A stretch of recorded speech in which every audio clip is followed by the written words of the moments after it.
A businessman arrived at his office and found that some very important documents had disappeared from his desk. Police suspect 3 people: Amy, Carla, and Mike. Each of them said, however, that they hadn't even been to the office. Who was lying?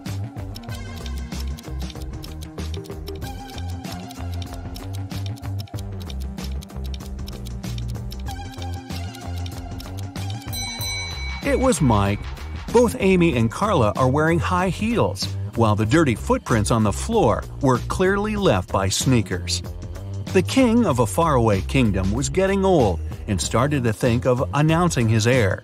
He had 3 daughters, each with her own virtues, and the king couldn't decide which of them would be the best queen. Then one of his counselors suggested an idea. The king should give each of his daughters a teapot filled with water, and the daughter whose pot started to boil first would be proclaimed the heiress. When the day of decision came, the 3 princesses started boiling water. 2 of them really wanted to become the next queen, but in the end, the one that didn't want the throne won the competition. How did that happen?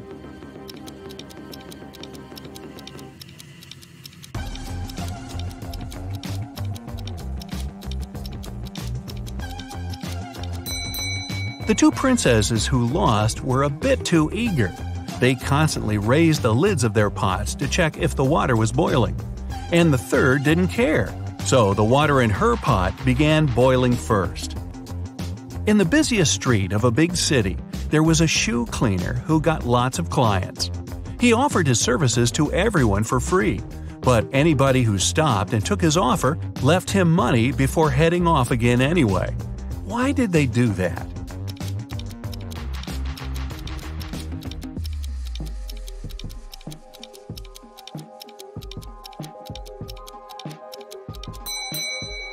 He cleaned only 1 shoe for free, and if the client wanted their second shoe cleaned, they had to pay.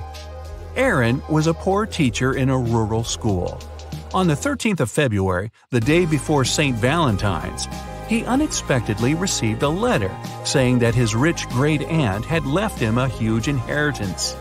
The next day, 3 of his colleagues, Sarah, Carrie, and Martha, sent him love letters. Can you tell who was genuinely in love with him and who was only pretending to take advantage of his newfound wealth?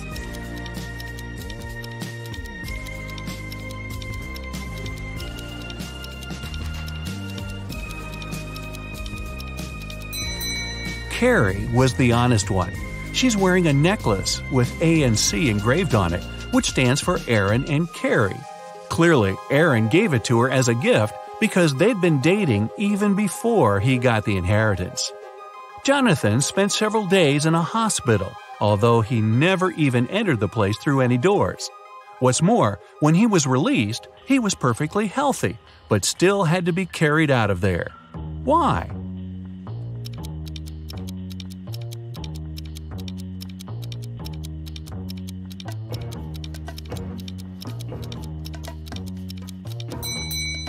Because Jonathan was a newborn baby.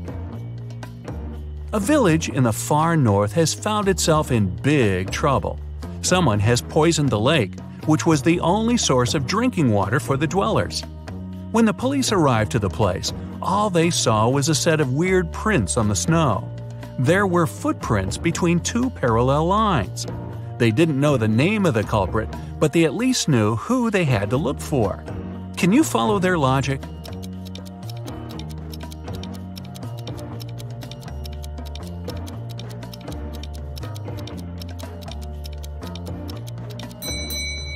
The police were looking for a person in a wheelchair and their helper. The wheels would leave those parallel lines, and the helper had to push the chair and would leave the footprints. Jack and his business partner decided to celebrate a very profitable contract they'd recently signed. They both loved hiking, so Jack suggested going to the Alps for a climbing trip. His partner gladly agreed, and Jack took it upon himself to arrange their little vacation.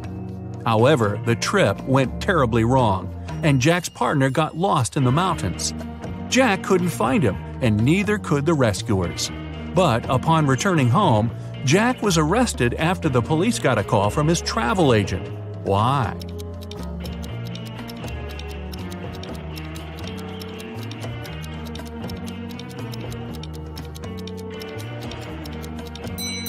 The travel agent told the investigators that Jack only bought one return ticket for himself. For his partner, he bought a one-way ticket. Someone had broken into Mr. Jenkins' house and taken all his valuables while he was on vacation. His neighbor, Mr. Brown, called the police to tell them about it because he'd witnessed the event. He said he'd come back from work late and saw the lights were on in Mr. Jenkins' house. Mr. Brown knew his neighbor was away, so he carefully approached the window to look inside.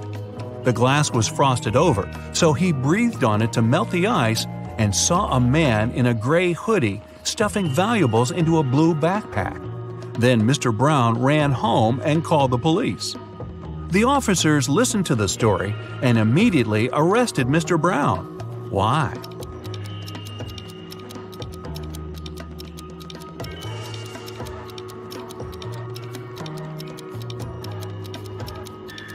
The dutiful neighbor had one detail wrong in his story. Windows become frosted over from inside. Then how could he have melted the frost with his breath from the outside? One rainy morning, Miss Riley left her house in a hurry and forgot some very important documents on her desk. She came back in an hour, but the document was gone. She gathered everyone who was in the house that day and questioned them. Ryan, the cook, said he'd been preparing dinner and didn't even set foot in Miss Riley's room. Sal, the janitor, said he'd only come in, turned on the lights to see if cleaning was needed, and left. Rose, the gardener, said she'd been busy watering the plants outside and didn't come into the house at all. Who took the document?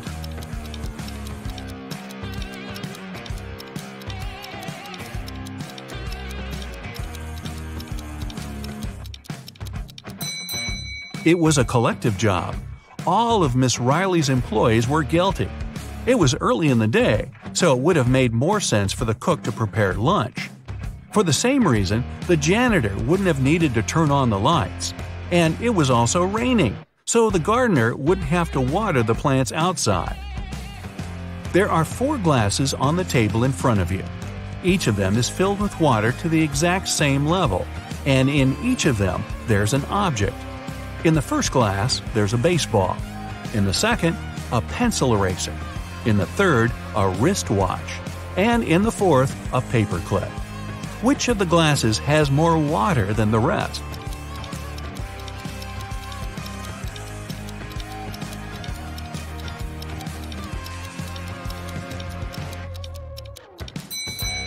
The fourth glass. If you take out the objects from their glasses, the water level will drop because they'll stop taking up the volume. The paperclip is the smallest object, so there's more water in that glass. Humanity is coming to its end. The last man on Earth is going about his day, working the field, gathering wood for the fire, making supplies for the winter. At the end of the day, he's getting ready for bed when he hears a knock on the door. He isn't scared and goes to open it. Who's standing behind the door?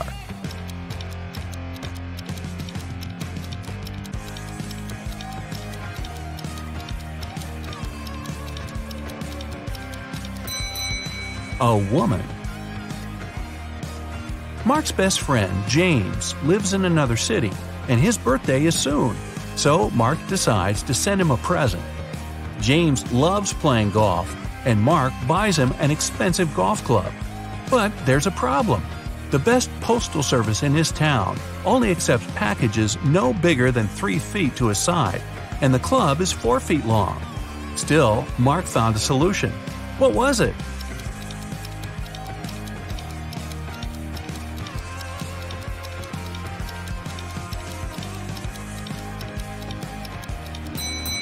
Mark bought a square box with a side of 3 feet and put the club inside it diagonally.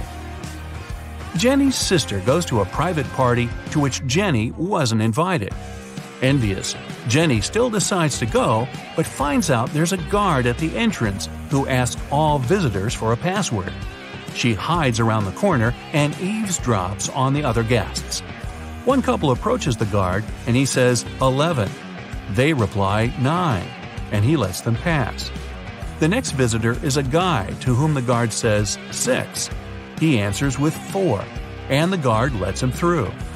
Certain that she gets the principal, Jenny comes out of the shadow. The guard looks at her and says, 110.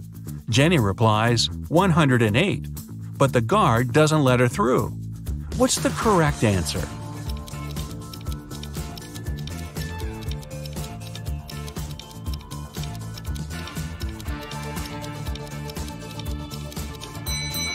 The answer's 90.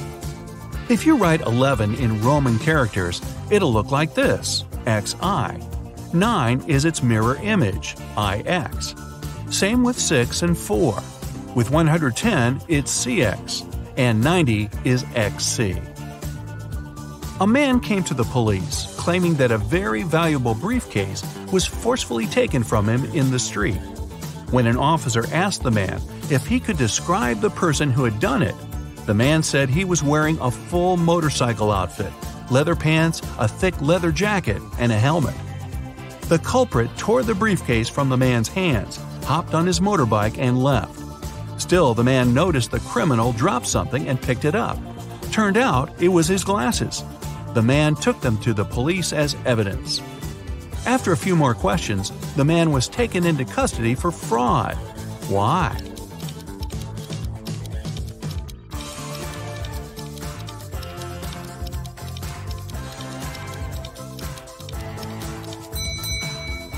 If the culprit was wearing a helmet, then how could he have lost his glasses? A married couple were staying at a hotel.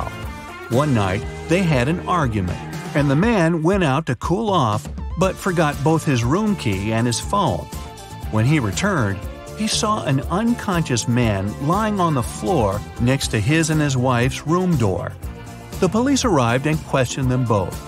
The wife told them she'd heard a knock on the door and thought it was her husband, so she opened it right away. Then the man pushed her, so she smacked him on the head with a candle holder and closed the door from inside. Still, the police took her into custody. Why?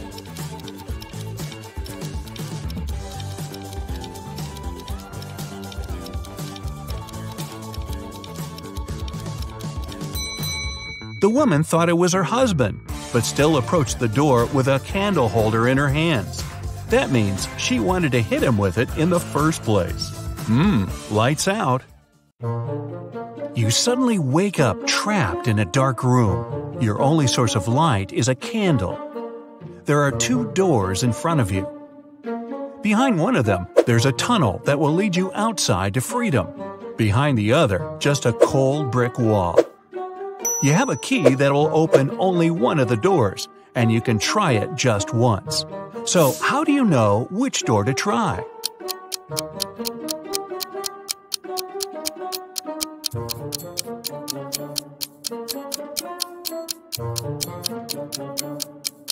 Hold the candle up to each keyhole. The flame will move near the door that leads outside.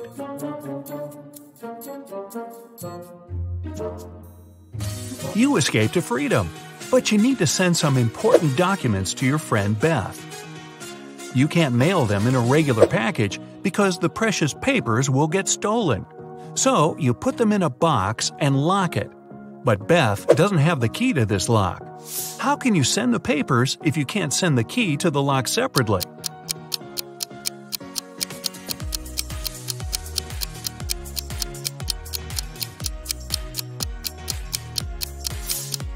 First, send the locked box to Beth. She'll attach her own lock and send the box back to you. Then, remove your own lock and send the package again. Beth can then remove her lock and finally open the package.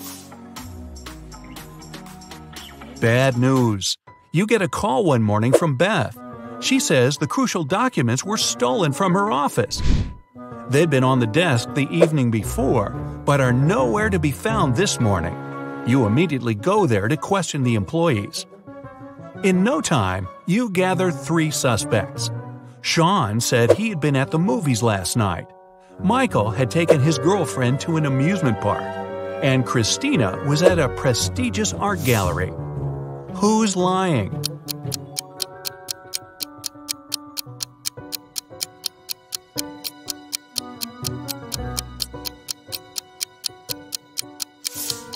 Sean. His movie ticket isn't torn.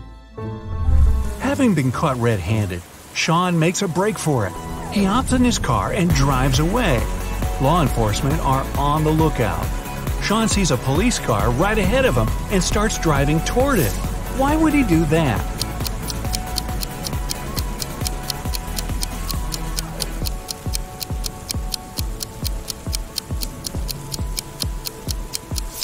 He was on a bridge.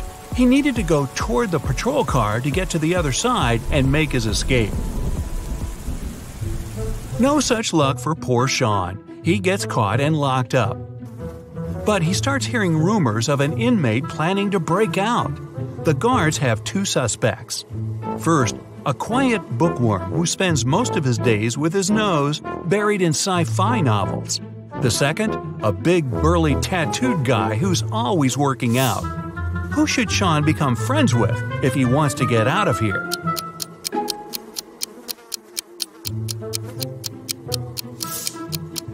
The bookworm. Look closer, and you'll see his bookmark is actually a file. On Friday afternoon, the owner of that same prestigious art gallery discovered that 4 of the most famous artists' self-portraits had been stolen during an exhibition. The police show up to do an investigation, and now they have 3 suspects. Sarah, the artist, said she disappeared into one of the studios to paint. John, the security guard, explained he was just waiting outside and had no idea the portraits were gone. Daniel, the caterer, stated he was at a nearby store picking up extra napkins when the robbery took place. So, who's the thief?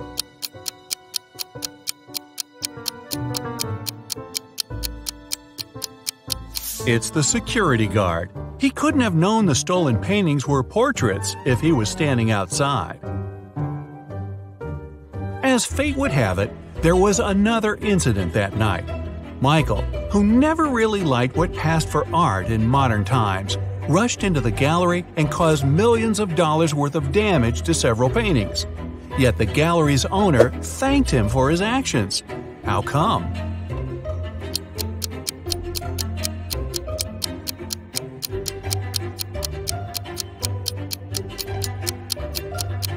Michael is a firefighter. The water from his hose damaged several masterpieces, but he still managed to extinguish the fire and save many more works. They awarded Michael a big check in gratitude. He heads home just in time to get his 5 kids all packed up for a camping trip that weekend. Mike and his wife are really looking forward to having the weekend for themselves to relax. But when they woke up on Saturday, they discovered the check was missing from their safe. Once the officers showed up, they interviewed the 3 people who were in the house that morning. The chef said he was in the kitchen getting school lunches packed. The cleaner said he finished cleaning quickly that day and left early. The butler had just gotten back after taking the kids to camp 3 hours away. Who's lying?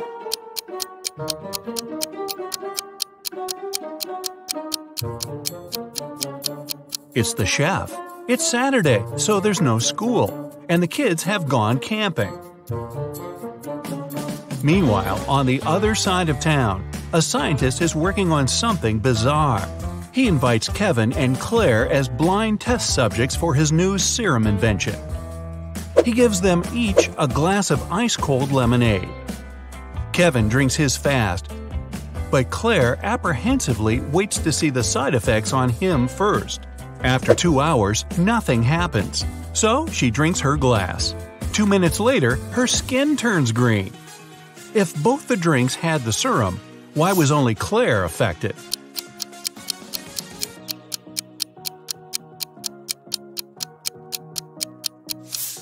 The serum was in the ice. Since Kevin drank his fast, none of it got in the lemonade. Claire runs out of the lab in horror. She gets in her car and speeds off. As she's driving down a long, empty road, one of her tires pops off. Good thing she has a spare in the trunk. But here's the problem. She now has no lug nuts to put the spare on with. So what should Claire do?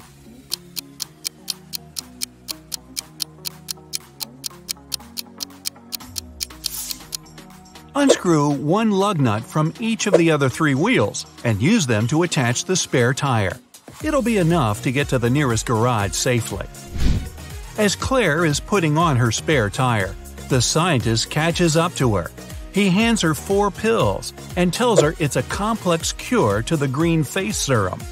2 of the pills are an antidote, and the other 2 are a catalyst that activates it. Claire must take 1 of each type together. If she takes 2 of the same, her face will stay green forever. Just as the scientist is handing her the pills, he trips and they get all mixed up. They look identical. What should Claire do?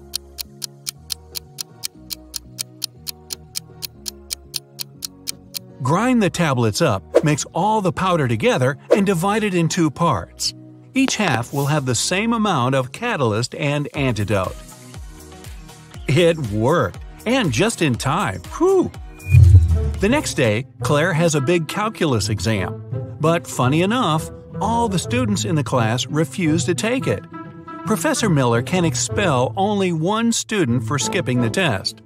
All of them know each other's names. If a student knows they'll be expelled, they agree to take the test. How can the professor make all the students take it?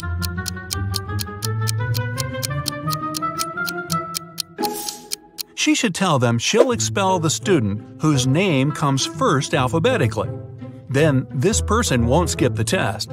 The next person on the list won't skip either, and so on until the end of the list. The next day, class isn't any easier. Professor Miller grabs her cup of coffee, takes a sip, goes to set it down, and what's this? It's stuck to her hand. Somebody put glue on the cup, and she's got 3 suspects. Look carefully to find out which student is playing tricks on the professor.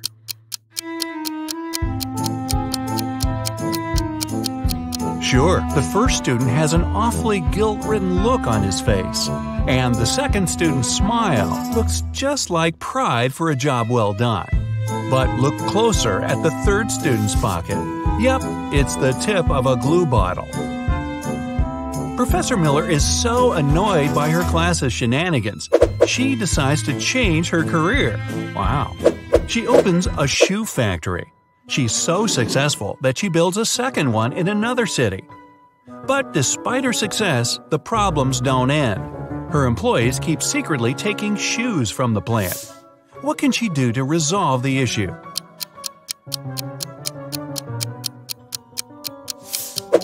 Have one of her factories start making only left shoes and the other only right ones. One of those shoe swipers is driving a semi-truck full of shoes to sell for a profit.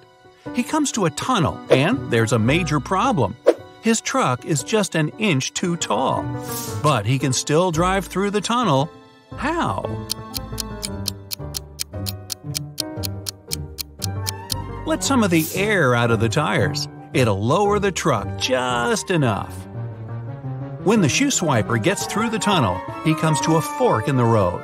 One goes to the town, the other to never-ending wilderness. There are guides standing at each. The catch? One always tells the truth, the other always lies. The driver doesn't know who's who, and he's only allowed one question. What should he ask to find out which road goes to town?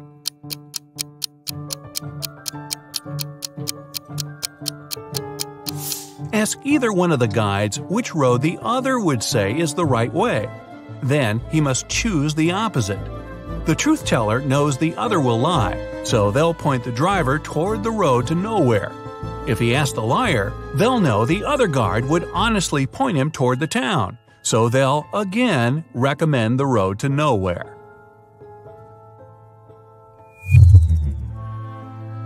The shoe thief takes the road to town, but he has another puzzle to answer before he's allowed to enter. The guard at the gate asks him one simple question. What's the logic in the order of the following words? Fun, blue, bee, more, and dive.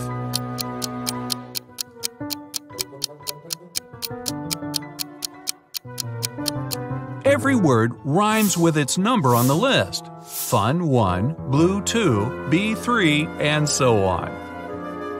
The shoe swiper finally settles down in this new town. Too bad for him, he can only use a payphone to make calls. One day, the phone breaks. He informs the phone company, but they do nothing. He tries again the next day. Same result. The third time, he finally gets them to come out and fix the phone. So, what did he say?